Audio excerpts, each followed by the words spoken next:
sekarang pun kita ada di masjid, boleh jadi banyak lumuran dosa yang pernah kita lakukan. Ya, tidak ada yang sempurna. Ada kesalahan, mungkin sebelum berangkat ke sini ada dosa yang diperbuat, ada kesalahan yang dilakukan. Jangan tunggu untuk bertobat dengan mengakhirkan di akhir waktu. Ya, sungguh orang-orang yang menggantungkan waktu tobatnya itu di waktu-waktu yang panjang, sehingga boleh jadi maut datang lebih cepat dari apa yang dia duga. Orang-orang seperti itu mohon izin tidak dapat mendapatkan kesempatan tobat dengan maksimal. Maka kalau kita sadar berbuat salah, kata Allah, hei, jangan malu untuk kembali kepadaku, karena aku la Ghafurur Rahim.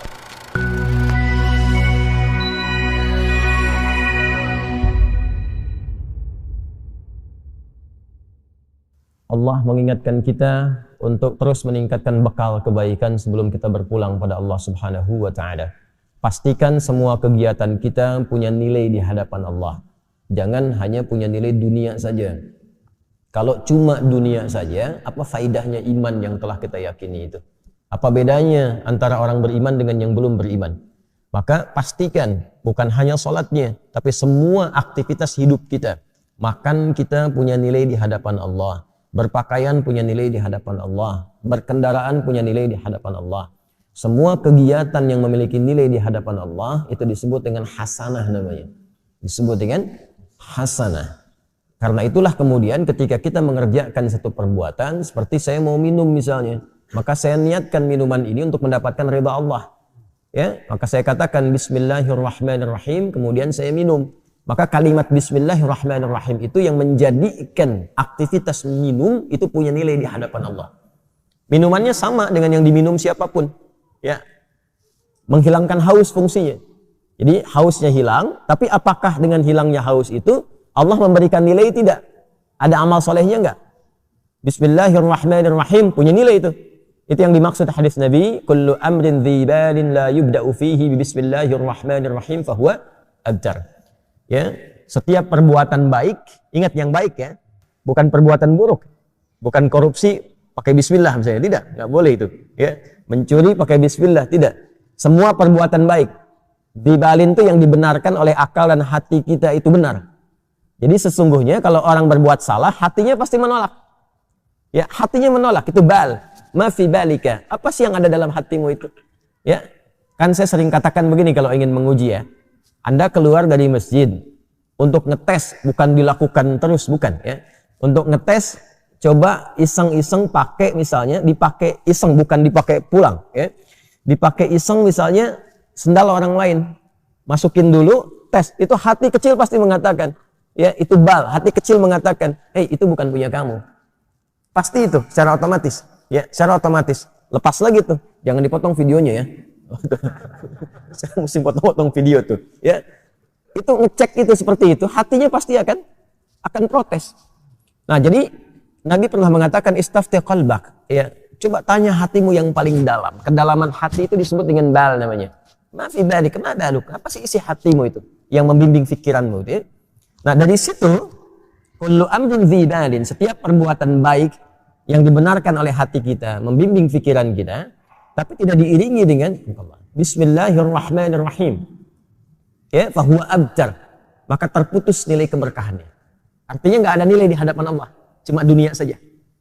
Nah, setiap perbuatan baik yang diniatkan untuk mendapatkan ridha Allah itu disebut dengan hasanah. Poinnya 10. Setiap perbuatan baik itu poinnya berapa? 10. Itu yang dimulai di Al-An'am ayat 160 tadi. Man jaa'a bil hasanati falahu 'asyru amthaliha. Siapa yang mengerjakan satu perbuatan baik, punya nilai di hadapan Allah, maka nilainya diperintahkan pada malaikat mencatat 10 kebaikan.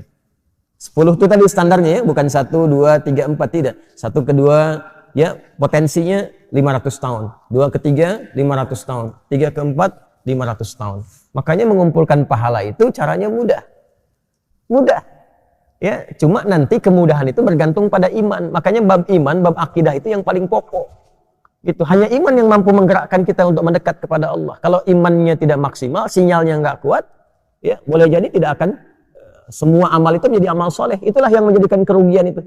Dikasih waktu untuk beraktivitas, tapi aktivitas yang dikerjakan tak ada nilai di hadapan Allah. Karena hasanah ini yang dibawa pulang, bukan minumannya.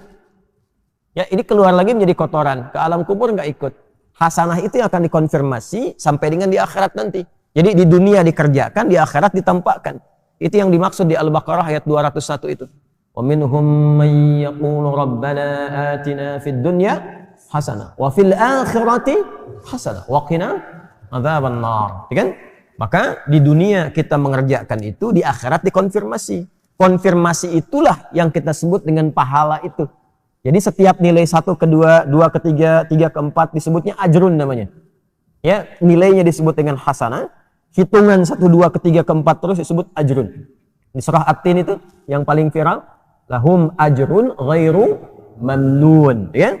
Nah, jadi itu yang disebut ajrun, kita terjemahkan dengan pahala. Jadi yang ikut pahalanya, amal solehnya di dunia. Di alam kubur kan sudah nggak ada amal soleh lagi. Ya, nggak ada amal soleh lagi. Jadi jangan berharap atau berdoa mudah-mudahan di alam kubur masih bisa tahajud misalnya. Enggak. Udah istirahat di alam kubur itu. Tinggal ditampakkan pagi dan petang itu, ya, ditampakkan kenikmatan surganya nanti. Kalau dia insan beriman, hadis riwayat Umar bin Khattab radhiyallahu taala anhu tentang sifat surga. Nanti ada kitab Bad'ul Khalqi di dalam Sahih Al-Bukhari. Nanti di subtopiknya yang ke-9 itu tentang sifat abwabil jannah, sifat tentang pintu-pintu surga. Ya, di hadis kedua dari situ adalah hadis dari Umar bin Khattab radhiyallahu taala anhu yang menerangkan tentang bagaimana keadaan di alam kubur ya bagi setiap manusia. Kalau dia min ahlil jannah, ya, in kana min ahlil jannati, jika dia termasuk ahli surga maka ditampakkan surganya setiap pagi dan petang. Ini nanti yang melahirkan rumusan di antaranya zikir pagi dan petang. Ya, dan nanti ada hadis-hadis lain tentang fadilah-fadilah keutamaan yang mengantarkan ke alam kubur. Babnya iman, ingat. Babnya iman. Kalau beriman yakini. Iman kita dipertaruhkan di situ dan tidak akan ada ruginya, toh meninggal juga. Ya kan? Toh meninggal juga. Nah, nanti dikonfirmasi saat di akhirat ditampakkan itu semua dalam bentuk kitab kita. Makanya nanti di surah Al-Isra akan dikonfirmasikan iqra kitabak kafa bi nafsika al-yawma 'alaika hasiba. Jelas ya? Nah, karena itu disarankan kita mulai meniatkan diri kita sepenuhnya untuk menjadikan semua aktivitas kita punya nilai, menjadi hasanah. Termasuk sholat yang baru ditunaikan. Karena sholat itu ibadah pertama dalam Al-Quran yang disebut dengan hasanah. Quran surah ke-11 Hud di ayat 114. Aqimis sholata tarafain nahar wa zulafan minal layl innal hasanati yudhibnas sayyiat. Kan? Tunaikan sholat dari mulai pertengahan siang sampai dengan ke malam, ya, dari mulai terus sampai dengan subuh sampai dengan ke isya. Innal hasanat, semua salat yang dikerjakan itu menjadi hasanat, jamak dari kata hasanah. Jadi salat disebut dengan hasanah. Karena itu rumusan ibadah kita yang dicontohkan dalam Al-Qur'an, begitu kita akan ucapkan dan mohon kepada Allah menjadi hasanah, salat didahulukan. Inna salati, teruskan ayatnya, wa nusuki wa mahyaya wa mamati lillahi rabbil alamin. Dan ini nanti akan menjadi salah satu di antara 12 doa iftitah. Doa iftitah itu ada 12. Nanti di Sunan Abu Daud yang sangat menyenangi doa ini itu di antaranya sahabat Ali bin Abi Thalib. Sayyidina Ali bin Abi Thalib radhiyallahu taala anhu itu sangat senang dengan doa ini. Beliau membaca dalam salatnya itu wajjahtu wajhiya lilladzi fataras samawati wal arda hanifan musliman wa ma ana minal musyrikin. Inna salati wa nusuki wa mahyaya wa mamati lillahi rabbil alamin la syarika lahu wa bidzalika umirtu wa ana minal muslimin wa ana awwalul muslimin, dengan dua riwayat. Nanti yang Abu Hurairah itu yang meriwayatkan yang Allahumma ba'id, yang Ali bin Abi Thalib yang meriwayatkan wajjahtu. Yang di situ terdapat inna salati. Jadi kita berikrar tuh. Bukan hanya salat kita, semua ibadah kita, wa nusuki, wa mahyaya, semua kegiatan hidup kita, ya, wa mamati, sampai kita wafat. Jadi barusan tuh kita berikrar, selesai sholat subuh, mulai selesai subuh ini, semua kegiatan kita mesti punya nilai di hadapan Allah Subhanahu wa Ta'ala. Itu ikrarnya. Jangan sampai berbuat maksiat. Awas, hati-hati. Maka ditutup nanti di ayat 165-nya, awas di ujung ayatnya nanti, inna rabbaka sari'ul iqab wa innahu ghafur rahim, la ghafurur rahim. Hei, ingat ya, kalau kamu berbuat salah, Allah itu cepat hukumannya. Tapi dalam saat yang bersamaan, Allah sangat maha pemaaf dan pengampun dari segala dosa-dosamu. Maksud rangkaian ayat ini begini, gak ada di antara kita yang sempurna. Sekarang pun kita ada di masjid, boleh jadi banyak lumuran dosa yang pernah kita lakukan. Ya, tidak ada yang sempurna. Ada kesalahan. Mungkin sebelum berangkat ke sini ada dosa yang diperbuat. Ada kesalahan yang dilakukan. Jangan tunggu untuk bertobat dengan mengakhirkan di akhir waktu. Ya, sungguh orang-orang yang menggantungkan waktu taubatnya itu di waktu-waktu yang panjang sehingga boleh jadi maut datang lebih cepat dari apa yang dia duga. Orang-orang seperti itu mohon izin tidak dapat mendapatkan kesempatan taubat dengan maksimal. Maka kalau kita sadar berbuat salah, kata Allah, hei, jangan malu untuk kembali kepadaku. Karena aku adalah Ghafurur Rahim.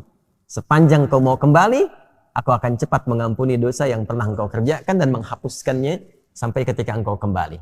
Jelas? Tapi kalau sengaja ditunda-tunda atau sengaja berbuat dosa, ada beberapa dosa yang dipercepat hukumannya sebagai muqaddimah saat di dunia. Bukan balasan aslinya, sebagai muqaddimah. Muqaddimah itu pun karena ada rahmat Allah di dalamnya untuk mengingatkan dia supaya kembali lagi. Ya. Misalnya pelaku riba dibuat susah, dibuat hilang, hancur harta dan sebagainya gitu kan. Nah, ada yang dosa kepada kedua orang tua, ya dibikin susah nanti di kehidupan, di pekerjaannya, sulit A, sulit B, supaya sadar. Itu nanti ada di Quran surah As-Sajdah itu. وَلَنُذِيقَنَّهُمْ مِنَ الْعَذَابِ الْأَدْنَى دُونَ الْعَذَابِ الْأَكْبَرِ لَعَلَّهُمْ يَرْجِعُونَ. Ya, jadi kami akan rasakan ya pendahuluan hal kecil, hukuman kecil untuk menyadarkan hamba itu supaya kembali tobat, supaya tobat. Jadi jangan tunggu dihukum dulu oleh Allah, ya, untuk disadarkan supaya kamu tobat. Sepanjang kita merasa ada kesalahan, istighfari, minta ampun, kembali pulang, lalu setelah itu istiqamah mengerjakan kebaikan sampai kita kembali pada Allah Subhanahu wa taala.